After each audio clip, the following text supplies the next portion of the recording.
아멘. 오늘날 이 현대인들은요, 인생을 좀 더 잘 살아보겠다라고 여러 종류의 방법들을 찾곤 합니다. 자기 개발과 또한 재테크를 잘하는 방법과 또한 직장을 이직해서 해서 연봉을 높이는 방법 등 사람들은 더 나은 삶을 살기 위해서 많은 노력들을 하고 또한 그것들을 쫓아갑니다. 또 이러한 방법들이 우리의 삶을 윤택하게 하는데 도움을 주기는 합니다. 그러나 이러한 방법들이요, 우리 인간의 근본적인 목마름을 해결해 주지 못한다라는 것입니다. 이런 시대 가운데 우리가 좀 깨달아야 될 것이 있습니다. 그것은 우리 인생에 참 만족을 가져다 주고요, 우리의 영혼에 참된 구원을 가져다 주는, 또한 인간의 근본적인 목마름을 해결해 줄 수 있는 것은 오직 하나님의 말씀밖에 없음을 믿으셨으면 좋겠습니다. 사도 바울도요, 이와 같은 말을 했습니다. 사람을 변화시킬 능력은 오직 하나님 말씀밖에 없고 오직 말씀만이 인간을 영원한 구원으로 안내해 준다라고 이야기하고 있습니다. 오늘 본문 말씀을 살펴보기 앞서서 먼저 우리 잠시 디모데후서가 어떻게 쓰여졌는지 짧은 개관을 하고 오늘 말씀을 좀 전하도록 하겠습니다. 오늘 우리가 읽은 이 디모데후서는요, 약간 주후 약 66년에서 67년경에 쓰여졌습니다. 이 시기는요, 기독교에 대한 핍박이 극에 달았던 시기였습니다. 당시 이 로마 제후국의 황제는 네로 황제였는데요, 이 네로 황제가 기독교인들을 핍박하는 데에 아주 혈안이 되어 있었습니다. 한 번은 이 로마에서 큰 화재가 일어나서 로마 전체가 큰 피해를 입은 적이 있었습니다. 많은 사람들이 이 화재가 당시 폭정을 일삼고 있던 이 네로 황제가 한 짓이라고 의심을 하게 되었습니다. 그러자 이 네로 황제는 자신에게 향한 의심과 비난을 돌리기 위해서 이 방화범이 그리스도인들이다, 이 방화범들이 그리스도인들이라고 그렇게 이야기를 했습니다. 그리고 황제 숭배를 거부했던 그리스도인들이 화재를 일으켰다, 이렇게 누명을 쓰면서 그리스도인에게 모두 다 뒤집어 씌운 것을 보게 됩니다. 그리고는 그리스도인들을 박해하기 시작했는데요, 이렇게 잡아들인 그리스도인들을 원형 경기장에 던져서 사자의 밥이 되게 하고요, 또 그들의 짐승의 가죽을 덮어 씌워서 개들에게 찢어 죽이게끔 네로의 황제는 점점 그리스도인들을 죽이는 일에 자신의 하나의 오락거리로 만드는 것을 서슴지 않았었습니다. 이 사도 바울도 이 무렵에 체포가 되었습니다. 그리고 바울은 로마 지하 감옥에 수감되어 있었는데 이제 자신의 죽을 것을 좀 예감했던 사도 바울은요, 디모데에게 교회를 부탁하는 유언장 같은 편지를 쓰게 됩니다. 그게 감옥에서 디모데에게 썼던 편지가 바로 우리가 잘 알고 있는 디모데전서, 디모데후서입니다. 바울이 편지를 썼던 이 시기는요, 외부적인 핍박뿐만이 아니라 이 내부적으로도요, 거짓 교사들이 활동을 하고 있던 시기였습니다. 그래서 사도 바울은 디모데에게 남겨진 교회를 이야기하면서 교회를 믿음 안에 잘 세워갈 수 있도록 그렇게 부탁하는 것을 말씀을 통해 보게 되어집니다. 이런 디모데후서의 이러한 시대적 배경을 생각하시면서 오늘 본문 14절 말씀을 다 같이 한번 읽어보도록 하겠습니다. 그러나 너는 배우고 확신한 일에 거하라. 너는 내가 누구에게서 배운 것을 알며. 사도 바울은 디모데에게 너는 주변의 상황이나 이 거짓 교사들의 말들이나 또한 주변 사람들의 말에 흔들리지 말고 배우고 확신을 가지고 굳건하게 교회를 세워라고 권면하고 있습니다. 디모데는 사도 바울을 통해서 복음을 전수를 받았고 성경을 배우게 되었습니다. 사도행전 16장에는요, 사도 바울이 루스드라에서 복음을 전했을 때에 그때 디모데와 그의 어머니 유니게를 만났던 것으로 기록되어져 있는 것을 보게 됩니다. 사도행전 16장 1절 말씀 읽어보도록 하겠습니다. 바울이 더베와 루스드라에도 이름에 거기 디모데라 하는 제자가 있으니 그 어머니는 믿는 유대 여자요 아버지는 헬라인이라. 이 말씀을 보시면 디모데를 제자라고 표현해 놓고 있습니다. 다시 말해서 디모데, 그에게 복음을 전하고 성경을 가르치고 교회 지도자로 성장시킨 사람은 바로 사도 바울인 것을 우리가 알 수 있습니다. 또한 디모데전서 1장 2절에 보면요, 뭐라고 이야기하고 있냐면 믿음 안에서 참된 아들 된 디모데에게 편지하노니라고 이렇게 이야기하고 있습니다. 또한 디모데후서 1장 2절에 보면은요, 사랑하는 아들 디모데에게 편지하노니, 이처럼 사도 바울은요 디모데를 참 아들, 사랑하는 아들이라고 표현하고 있습니다. 바울과 디모데의 이 관계가요 사제지간을 넘어 부자지간이라고 할 수 있을 만큼 바울과 디모데의 관계는 아주 각별한 것을 알 수가 있는 것이죠. 이렇게 친밀한 관계 속에서 바울은 디모데를 아들처럼 아끼며 사랑하며 지도했습니다. 또 디모데는 바울을 아버지처럼 믿고 따르며 그가 가르치는 모든 복음과 성경 말씀을 그대로 전수받았다는 것이죠.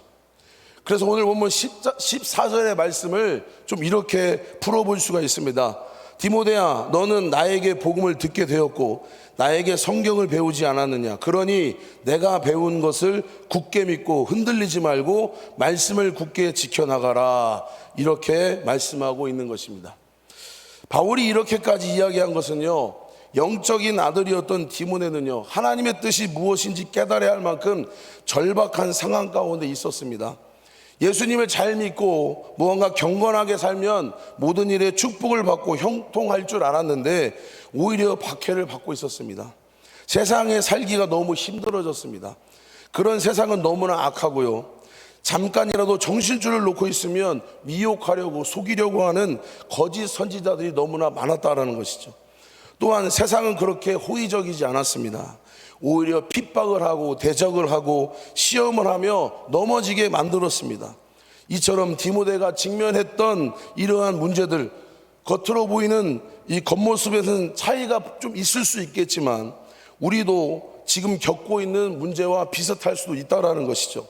사랑하는 성도 여러분, 이러한 세상 속에서 우리는 무엇을 의지하며 살아가야 된다고 생각하십니까?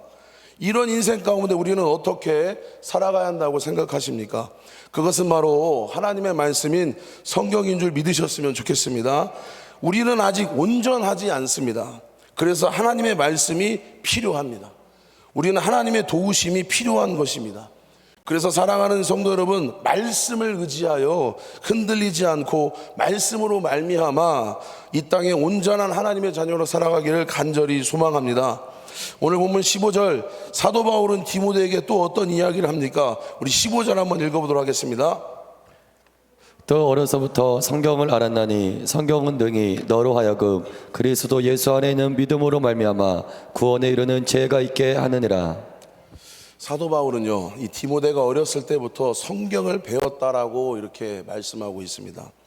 이 사도 바울이 디모데를 처음 만났을 때는 이 디모데는 이미 성경에 대한 지식이 좀 출중했다라고 볼 수가 있는데요. 디모데가 이렇게 성경에 대해서 이렇게 해박할 수 있었던 이유는 할머니와 그의 어머니를 통해서 철저하게 성경을 배워왔기 때문인 것을 볼 수 있는데요. 디모데후서 1장 5절 말씀 한번 읽어보겠습니다. 이는 내 속에 거짓이 없는 믿음이 있음을 생각함이라. 이 믿음은 먼저 내 외조모 로이스와 내 어머니 유네게 속에 있더니 내 속에도 있는 줄을 확신하노라. 사도 바울은 디모데가 가지고 있던 이 믿음이 할머니와 어머니에게서부터 온 거라고 말씀하고 있습니다. 경건한 유대인 가정에서 자랐던 이 디모데는요, 할머니와 어머니의 품 안에서 철저하게 하나님의 말씀인 성경을 배우며 자라왔다는 것이죠. 그리고 훗날에 사도 바울을 만나게 되고 말씀을 배우게 되면서 이 기록된 성경이 모두 다 예수 그리스도를 계시해 놓은 책이다라는 것을 분명히 깨닫게 되었다는 것입니다. 그래서 결국 디모데가 이와 같은 믿음을 가지게 된 것은 어렸을 때부터 성경을 배워왔기 때문이라고 바울은 말하고 있습니다. 여러분, 유대인들의 자녀들이 어렸을 때부터 철저하게 성경을 가르치는 것을 잘 알고 있습니다. 유대인들에게 이 자녀 교육은 곧 하나님의 말씀, 성경을 가르치는 것입니다. 잠언 1장 7절에 보면요, 여호와를 경외하는 것이 지식의 근본이다라고 말씀하고 있습니다. 이 말씀대로 유대인들은 자녀들이 어렸을 때부터 철저하게 신앙 교육을 시키고 있었다는 것이죠. 심지어는 아기가 태어나게 되면 이 아이를 강보에 싸는데 이 강보에 말씀이 수놓아져 있습니다. 이것을 하나님의 말씀으로 감싸는 것이죠. 그리고 부모는 아이를 씻길 때마다 아이에게 축복 기도문을 가지고 기도해 준다고 합니다. 머리를 만지면서, 손을 씻기면서, 발을 씻기면서, 가슴을 씻기면서 아이의 온몸을 만지면서 축복하면서 기도하는 것이죠. 그리고 아이가 태어나는 순간부터 부모는 자녀에게 성경 이야기를 들려주고 성경 암송을 한다고 합니다. 그리고 부모는 아이가 자라는 동안에 부모의 무릎에 앉혀서 성경을 읽어주고요. 그리고 매일 잠자리에 들 때에 잠자리에 누워 성경 이야기를 들려주고 아이를 축복하며 기도해 주는 것으로 하루를 마무리한다고 합니다. 이렇게 유대인들은 자녀를 철저하게 말씀으로 교육시키는 이유는 바로 우리가 잘 알고 있는 신명기의 말씀을 지키기 위해서인데요. 신명기 6장 4절에서 9절의 말씀, 이 쉐마의 말씀이라고 합니다. 이 쉐마라고 하는 말은 히브리어로 들으라는 뜻을 가지고 있는 뜻인데요. 무엇을 들어야 되냐면 하나님의 말씀을 들어야 된다는 것이죠. 신명기 6장 6절에서 7절의 말씀을 한번 읽어보도록 하겠습니다. 오늘 내가 내게 명하는 이 말씀을 너는 마음에 새기고 내 자녀에게 부지런히 가르치며 집에 앉았을 때에든지 길을 갈 때에든지 누워있을 때에든지 일어날 때에든지 이 말씀을 강론할 것이며. 말씀을 보면 하나님의 말씀을 누구에게 가르칩니까? 자녀에게 가르치라, 부지런히 가르치라고 말씀하고 있습니다. 이 말씀의 이 배우의 대상이 자녀라면 가르치는 사람은 누가 되겠습니까? 바로 부모가 되는 것이죠. 부모는 자녀의 첫 번째 성경 교사가 된다는 것이죠. 그래서 하나님의 말씀인 성경은 부모가 자녀에게 성경을 가르쳐야 된다고 교훈하고 있는 것입니다. 여러분, 시중에 나와 있는 일반 책들도 자녀가 부모 무릎에 앉아 책을 읽으면 유익하다라고 이야기합니다. 그런데 하물며 신앙을 가진 이 부모의 품 안에서 살아있는 하나님의 말씀을 읽는 것이 자녀에게 얼마나 큰 축복이 되겠습니까? 사랑하는 성도 여러분, 성경을 사랑하시고 성경을 여러분들의 자녀들과 여러분들의 손주들과 또 여러분들이 알고 있는 모든 분들에게 들려주셨으면 좋겠습니다. 그리고 먼저는 내가 말씀에 사로잡히고 또 우리 자녀들과 우리 손주들과 모든 사람들이 말씀에 사로잡히는 축복이 넘쳐나기를 간절히 소망합니다. 그런데 이제 바울이 이렇게 디모데에게 성경을 강조하는 이유가 있는데요. 그것은 성경은 모든 사람에게 유익을 준다라는 것 때문에 강조하고 있습니다. 오늘 우리 16절 말씀 한번 읽어보도록 하겠습니다. 모든 성경은 하나님의 감동으로 된 것으로 교훈과 책망과 바르게 함과 의로 교육하기에 유익하니. 성경은 하나님의 감동으로 되어 있습니다. 하나님은 하나님의 감동으로 되어 있다. 이 부분에 이 헬라어 원어의 뜻을 보면 이런 뜻이 있습니다. 하나님께서 숨을 불어넣으셨다, 이런 뜻을 가지고 있습니다. 다시 말해서 모든 성경은 하나님께서 숨을 불어넣으셨기 때문에 성경은 그렇게 우리에게 유익하다라고 우리는 해석할 수 있는 것입니다. 그래서 성경은요, 하나님의 숨결이기 때문에 유익한 것입니다. 이에 대한 말씀을 설명을 시편 19편 7편의 말씀을 통해 이야기해 주고 있는데요. 함께 말씀을 읽어보겠습니다. 여호와의 율법은 완전하여 영혼을 소성시키며 여호와의 증거는 확실하여 우둔한 자를 지혜롭게 하며. 우리가 말씀을 보면 여기서 소생케 한다라는 이 단어는요, 이 영어 성경에 리바이빙이라는 영어의 단어를 쓰고 있는데 이 단어의 뜻은요, 되살아나다, 부활한다는 뜻을 가지고 있는 단어입니다. 다시 말해서 하나님의 말씀은 죽어있던 모든 것들을 되살아나게 하는 능력을 가지고 있다라는 것입니다. 우리가 잘 알고 있는 말씀이죠. 히브리서 4장 12절 읽겠습니다. 하나님의 말씀은 살아있고 활력이 있어 좌우에 날선 어떤 검보다도 예리하여 혼과 영과 및 관절과 골수를 찔러 쪼개기까지 하며 또 마음의 생각과 뜻을 판단하나니 아멘. 살아있는 하나님의 말씀, 우리의 영혼도 수술하시며 우리의 연약한 육신도 수술하는 걸 믿으셨으면 좋겠습니다. 살아있는 하나님의 말씀으로 우리의 영혼이 바르게 되고요, 우리의 영혼의 질서가 회복되고 마음의 평안이 임하면 육신도 잃어버린 질서를 회복함으로 치유의 역사가 나타날 줄 믿으셨으면 좋겠습니다. 하나님의 말씀은 살리는 은혜가 있습니다. 왜 그러냐면 말씀 자체가 살아있기 때문인 것입니다. 그래서 무기력한 삶의 자리에서 말씀을 선포하셨으면 좋겠습니다. 무기력한 삶의 자리에서 암송하셨으면 좋겠습니다. 아픔하는 분들 계십니까? 말할 수 없는 상황 가운데 흔들리며 힘들어하는 분 계십니까? 잊지 마십시오. 하나님의 말씀이 우리를 다시 살리고 회복시키신 줄 믿으셨으면 좋겠습니다. 우리가 에스겔서 37장을 보시면 에스겔의 환상 중에 이 골짜기에 마른 뼈가 넓어져 있는 것을 보게 됩니다. 그런데 마른 뼈들이 어떻게 됩니까? 하나님의 말씀이 들어가니까 이 마른 뼈가 다시 살아나기 시작하는 것입니다. 우리 에스겔서 37장 4절 5절 읽어보겠습니다. 또 내게 이르시되 너는 이 모든 뼈에게 대언하여 이르기를 너희 마른 뼈들아 여호와의 말씀을 들을지어다. 주 여호와께서 이 뼈들에게 이같이 말씀하시기를 내가 생기를 너에게 들어가게 하리니 너희가 살아나리라. 아멘. 지금 이 뼈들은요, 이스라엘이 당했을 때 그때 죽임을 당했던 이스라엘의 군사의 뼈들로 보여집니다. 그런데 세월이 얼마나 오래 되었는지 살이 다 썩었고요, 뼈가 드러나 있고 심지어는 뼈가 다 바싹 말라버려 있다라고 그렇게 에스겔 선지자가 본 것을 증언하고 있습니다. 다시 말해서 지금 이스라엘은요, 멸망당한 지 오래되었고 도무지 소망이 보이지 않는 그런 상태 가운데 있었다라는 것이죠. 그런데요, 중요한 것은 하나님의 말씀이 임하기 시작하는 것입니다. 하나님의 말씀이 임하기 시작하니까 하나님의 능력이 나타나기 시작하는 것입니다. 이제 이스라엘 선지자가, 이 에스겔 선지자가 하나님 앞에 이 말씀을 들은 대로 뼈들을 향해 선포하기 시작합니다. 그러자 어떻게 됩니까? 마른 뼈들이 되살아나기 시작하는 것을 볼 수가 있습니다. 그리고 마지막으로요, 이 사람들에게 하나님의 생기가 들어가면서 마른 뼈가 큰 군대로 되살아나는 것을 말씀을 통해 보고 있습니다. 여러분, 하나님의 말씀은요, 죽었던 것들도 되살리는 능력이 된 줄 믿으셨으면 좋겠습니다.